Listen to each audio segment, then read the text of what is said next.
Bendiciones a todos. Me alegra saludarlos, a saber que Dios los ha bendecido, que mis oraciones de hecho llegan al Señor, por sus comentarios, por lo que ustedes me hablan cuando nos encontramos en la iglesia. Eso me alegra mucho. Gracias además por enviar este link a sus amigos y a sus familiares para que ellos tengan un tiempo de reflexión bíblica con nosotros. Oro al Señor siempre para que los bendiga, los prospere y les dé salud y les dé paz en medio de una sociedad tan violenta como la que vivimos. Hoy quiero continuar el tema del que he venido hablando, que ya hicimos nuestra primera charla, que tiene que ver con la importancia de la casa de Dios y con el asunto que la casa de Dios es, sin lugar a dudas, el lugar más importante y especial, porque allí se contempla la hermosura de Dios. Allí traté de hacer algunas descripciones sobre lo que significa entrar en la espiritualidad, contemplar la hermosura de ese Dios soberano, maravilloso, bondadoso, ese Dios del cual nosotros disfrutamos. Y terminamos hablando acerca de por qué adoramos a ese Dios vivo y la diferencia entre adorar al Dios vivo y adorar a un yeso, a un pedazo de madera, a un matacho, dicen entre comillas matacho, o a una imagen, que fue lo que nos enseñaron a nosotros. Y decir que contemplamos la hermosura de Dios cuando nosotros ya no tenemos que usar intermediarios, porque ya el intermediario está, es Jesús, el Hijo de Dios. Ya no oramos a San Jorge, ni a San Judas, ni a San Mateo, ni a Santa Marta, nada de eso. La Biblia dice que ahora podemos entrar confiadamente al trono de la gracia, directamente, porque ese Dios que tuvo la experiencia de vivir en la tierra, conoce y sabe nuestra condición, y entonces Él, que nos conoce, nos ayuda y nos bendice. Hay un segundo elemento que está en este tema, un poco recordando que el salmista dice: cuán amables son tus moradas, oh Jehová de los ejércitos.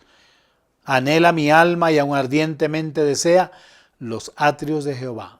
Mi corazón y mi carne cantan al Dios vivo.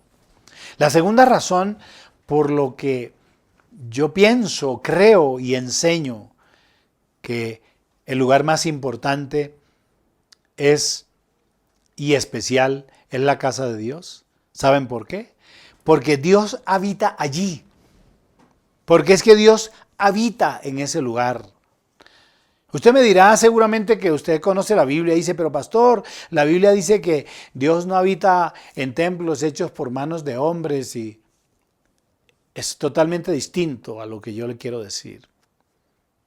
Hay un lugar, y desde la antigüedad Dios determinó un lugar donde congregarse, donde reunirse. ¿Cómo lo llama usted? No me interesa cómo lo llame.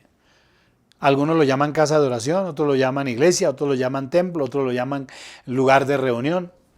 En la Biblia, indistintamente, hay muchas expresiones. Entonces las sinagogas, entonces las plazas públicas. Pero lo que tiene que quedar muy claro es que si nosotros somos el cuerpo de Cristo, que nosotros somos el cuerpo de Cristo, cuando el Señor Jesús habla en San Mateo capítulo 18 y 20, soluciona esto. Capítulo 18, versículo 20, Él resuelve el asunto para determinar qué es o cómo es para Él la casa de Dios. Escuche. Porque donde están 2 o 3 congregados en mi nombre, allí estoy yo en medio de ellos. Oigan esto. Si observan que no define un espacio, no determina un lugar, más que un lugar, más que un edificio envuelto en oro, o más que un edificio vestido de mármol, con un esplendor espectacular, más que eso, para Dios, el lugar donde Dios habita, es donde hay 2 o 3 que se ponen de acuerdo, que se unen para buscar la voluntad de Dios y confiar en su presencia, buscar su presencia. Entonces, pastor, usted está desechando los... No. Nosotros tenemos un edificio, tenemos un lugar, tenemos un espacio, pero ese es el edificio. La casa somos nosotros. El texto dice literal, porque donde están 2 o 3 congregados, reunidos en mi nombre, allí estoy yo en medio de ellos. La palabra congregarse en el diccionario significa reunirse en grupo para adorar a Dios y vivir la fe. Eso es congregarse. Entonces usted perfectamente puede decir, voy a ir al lugar de congregación o voy a ir al lugar de reunión. Eso significa congregarse. Entonces, si esto es, ¿por qué es importante congregarnos? ¿Por qué es importante aceptar la invitación a congregarse? ¿Por qué es importante oír la voz de aquellos que quieren reunirse en torno de la exaltación y del reconocimiento a Dios? La primera cosa es porque cuando nos reunimos para animarnos unos a otros en la fe. Eso dice la Biblia. Mire lo que dice Pablo cuando escribe a los tesalonicenses en la primera epístola, capítulo 5, versículo 11. Por lo cual, animaos unos a otros y edificaos unos a otros, así como lo hacéis. Escuchen eso. Cuando ustedes se reúnen en el lugar de la congregación o donde sea, no importa. Yo me he reunido a la orilla del mar y he hecho un culto. Claro, en un muelle. Me he reunido con personas. En un hall. O sencillamente en una bodega. El lugar indeterminado. No tiene problema. El asunto es que cuando se reúnen 2 o 3, genera entre estos 2 o 3 ánimo, vigor, fuerza. No hay nada más triste para una congregación o para un pastor llegar a la iglesia y no encontrar a nadie. Oír uno que otro. ¿Cómo genera ánimo cuando llegamos al lugar donde nos congregamos para adorar a Dios y vemos que entra uno y otro, una hermana, otro hermano, un joven, un adulto, un anciano, entran los niños con la alegría particular de ellos? Esto nos anima. Pero no solamente nos anima la presencia, nos animan las expresiones. Dios lo bendiga. ¿Cómo está? Bendiciones. Gracias a Dios lo vuelvo a ver. Me alegra poder volver a verle. Me alegra poder verle restaurado. Me alegra poder verle sano. Gracias al Señor, porque aunque estuvo pasando por esa situación tan difícil, usted está aquí. Es una demostración de que Dios está vivo. Eso es muy interesante. Y el propósito de congregarse, de reunirse, indudablemente es animarnos unos a otros en la fe. El segundo asunto por qué es importante congregarnos es porque nos fortalecemos. No solamente nos animamos, sino que nos fortalecemos compartiendo lo que Dios ha hecho con nosotros. Porque esto nos edifica. Escuchen lo que dice Pablo cuando escribe la epístola a los Efesios en el capítulo 6, versículo 10 y versículo 11. Por lo demás, hermanos míos, fortaleceos en el Señor y en el poder de su fuerza, vestidos de toda la armadura de Dios, para que podáis estar firmes contra las acechanzas del diablo. Dice, fortaleceos en el Señor y en el poder de su fuerza. Eso es lo que significa estar unidos. Eso es lo que significa congregarnos en torno de la exaltación y la adoración al Señor. Ahí es donde Pablo se refiere a la iglesia de Éfeso, para mantener la unidad, para mantenerse fuertes. Y ese capítulo 6 del versículo 10 en adelante, no olviden que habla precisamente de los ataques de Satanás, habla de la armadura de Dios, cómo debemos mantenernos vestidos de la armadura de Dios para poder resistir. Y gran parte de esa fortaleza nos es dada en el sitio de reunión, en el lugar donde nos congregamos, es dada esa palabra, nos edificamos mutuamente. Dice la Escritura, cuando se reúnen, ¿qué hay entre ustedes? Hay palabra de profecía, hay palabra de revelación, hay cánticos, hay salmos, hay aplausos, hay adoración, hay testimonios. Eso es muy importante. Eso fortalece. Eso nos llena de vigor.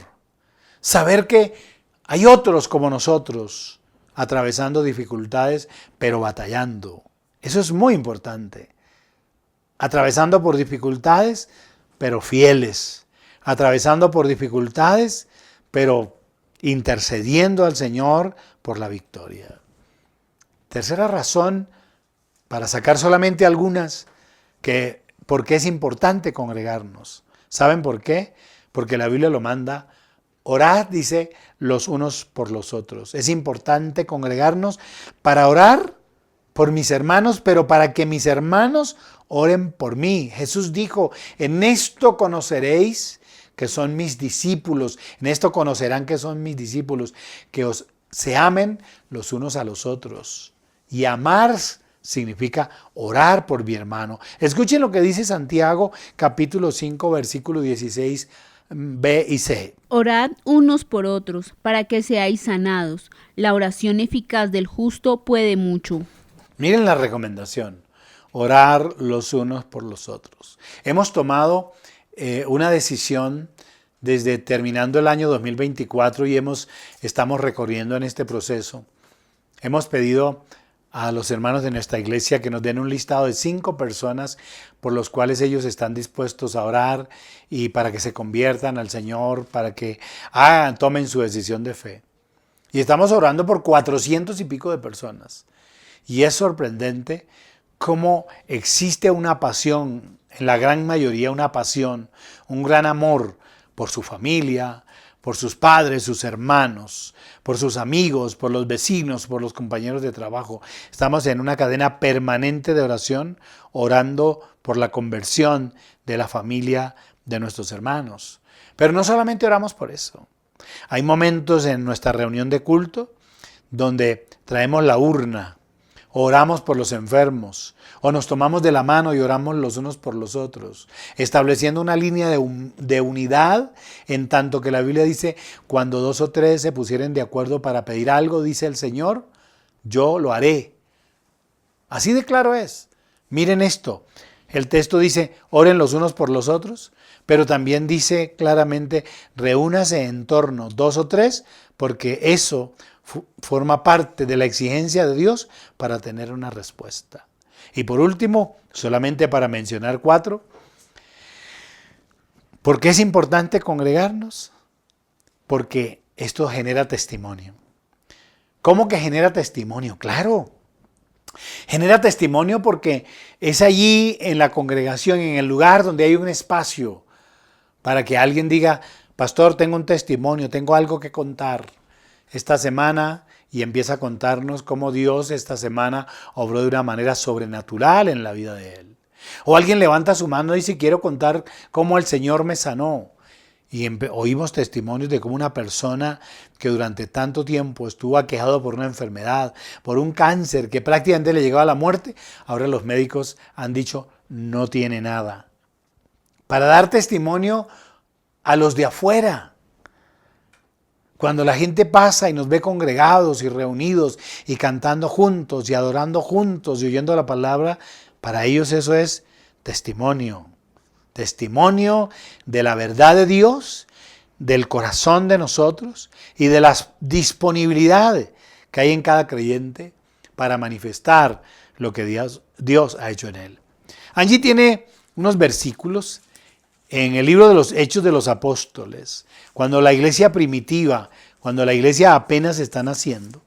Esta iglesia tiene unas características especiales. En el capítulo 2 del libro de los Hechos, dice, a partir del versículo 44, dice algo muy interesante, escuchen. Todos los que habían creído estaban juntos y tenían en común todas las cosas. 46. Y perseverando unánimes cada día en el templo y partiendo el pan en las casas, comían juntos con alegría y sencillez de corazón, Y ahora el 47. alabando a Dios y teniendo favor con todo el pueblo, y el Señor añadía cada día a la iglesia los que habían de ser salvos. La gente estaba asustada, estaba sorprendida. ¿Cómo que estos que no se conocen, que no viven en la misma casa, que son de familias distintas, cantan juntos, adoran juntos, comen pan juntos? Dice, ninguno tenía necesidad, porque los hermanos apoyaban y suplían a todo el que tenía necesidad. Dice, alabando a Dios y teniendo favor con todo el pueblo, no habían necesitados. Dice, y el Señor añadía cada día a la iglesia los que habían de ser salvos. ¿Por qué? Por el testimonio de la iglesia. Recuerdo que hace un tiempo vino alguien y entró a la iglesia. Simplemente pasó. Nuestra iglesia está ubicada en una avenida de 4 o 6 carriles y acá en los domingos hay una ciclovía, pasan carros, la gente va haciendo ejercicio, va en su bicicleta, van caminando. Y sucede que cuando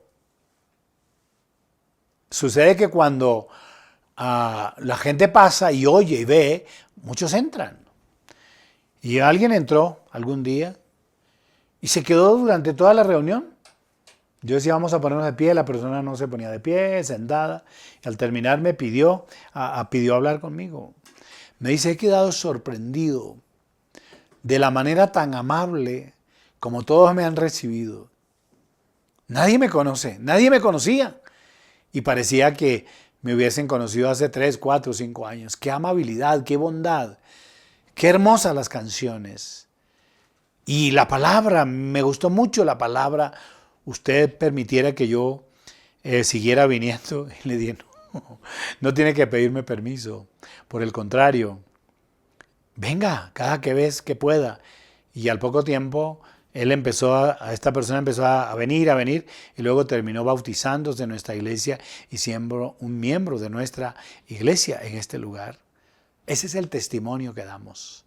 Un testimonio que va acompañado de un mensaje que sale por la boca, pero un testimonio que va acompañado de las obras de bondad, de misericordia, de ayuda al más necesitado. Por eso, congregarnos es importante, porque Dios habita en medio de las alabanzas de su pueblo.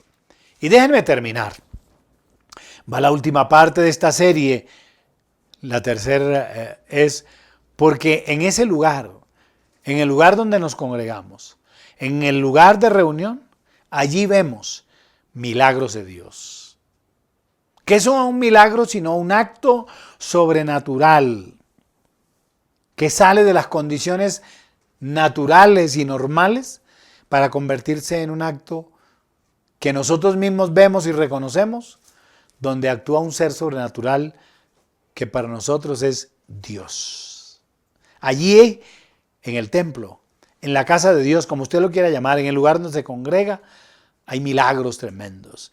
Y déjenme mencionarles, voy a mencionarle algunos solamente para que lo vean. Desde el Nuevo Testamento, cuando San Lucas, el evangelista Lucas, en el capítulo 13, versículo 10 hasta el 13, habla de una mujer que estaba en el templo, una mujer que estaba encorvada.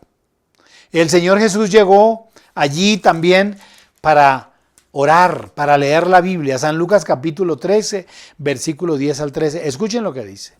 Enseñaba Jesús en una sinagoga en el día de reposo, y había allí una mujer que desde hacía 18 años tenía espíritu de enfermedad y andaba encorvada, y en ninguna manera se podía enderezar.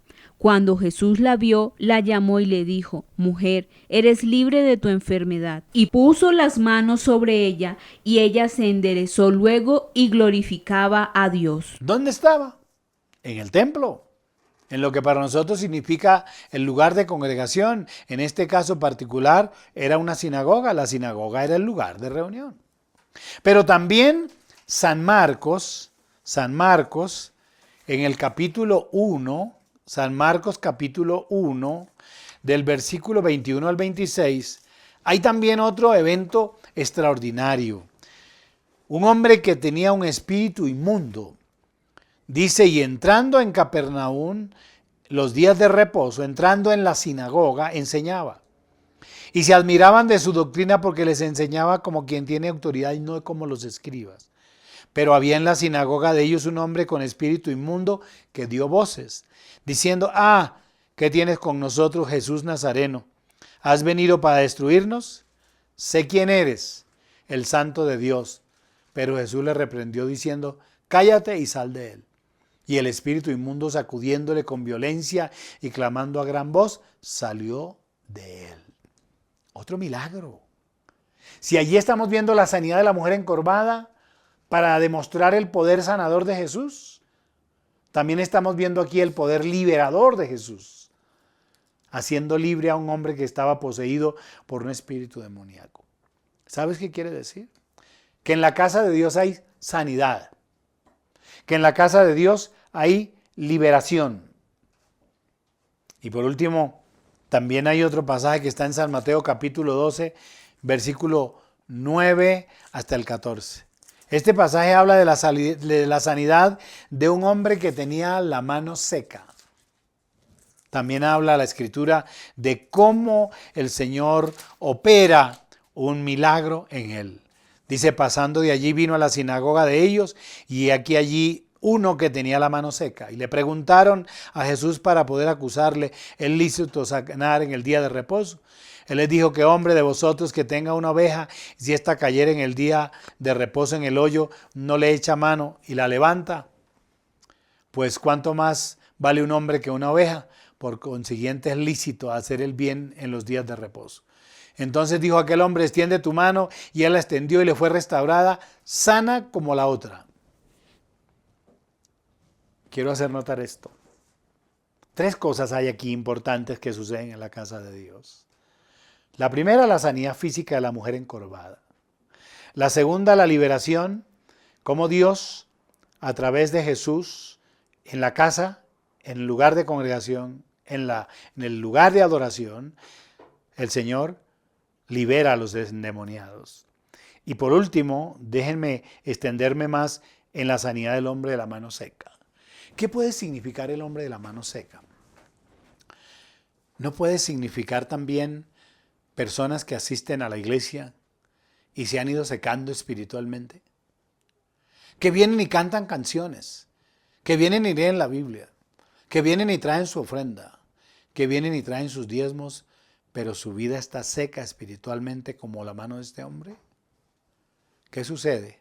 Allí Dios, allí el Espíritu Santo, allí el Señor por encima de todo, en el templo, es dentro del templo, donde Él les ministra y entonces cambia su mano seca por una mano activa, fuerte. Eso pasa. Seguramente me estás oyendo y te sientes también como el hombre de la mano seca, que quisieras pero no la puedes mover, que hay cosas que se han ido secando, tu adoración, tu oración, tu alabanza, tu espiritualidad, pues es en el templo, es en la casa de Dios, donde Dios nos sana, nos libera y nos restaura espiritualmente. ¿Te parece que la casa de Dios es el lugar? Me parece a mí que es el lugar. Ven a la casa de Dios, anhela la casa de Dios. Definitivamente, la casa de Dios es el lugar donde nos congregamos y esto es demasiado importante. Entonces yo te invito para que vengas a contemplar la hermosura de Dios en la oración. Al lugar donde se reúnen los creyentes para adorar y para que Dios les hable a través de su palabra. Y el lugar donde Dios le place, le gusta hacer milagros, sanarte, liberarte y restaurarte. Quiero cerrar este capítulo, quiero cerrarlo leyendo el Salmo 133 del versículo 1 al 3. Dice, mirad cuán bueno y cuán delicioso es habitar los hermanos juntos en armonía. Es como el buen óleo sobre la cabeza, el cual desciende sobre la barba de Aarón, y baja hasta el borde de sus vestiduras. Como el rocío de Hermón, que desciende sobre los montes de Sión. ¿Saben por qué? porque allí envía Jehová bendición y vida eterna. Te salva, te sana, te libera y te restaura. Bienvenidos a la casa de Dios. Te espero el próximo domingo. Ven con nosotros. Al terminar, ahí está nuestra dirección. Pero si estás en otro país o en otra ciudad, pues el próximo miércoles nos volvemos a conectar. Un abrazo y una bendición enorme para todos. Dios los guarde. ¿Quieres apoyar nuestro ministerio? Ahora puedes hacerlo a través de nuestras cuentas. Banco Caja Social, cuenta de ahorros 2414 04 00016. 2414 04 00016. A nombre de la Iglesia Cristiana Misionera El Sol, NID 830-128-669. O en el Banco Caja Social, cuenta corriente número 2100 40 67 785. 2100 40 67 785. A nombre de la ONG El Sol, NID 830-135-953. Más bienaventurado es dar que recibir. Hechos 20:35.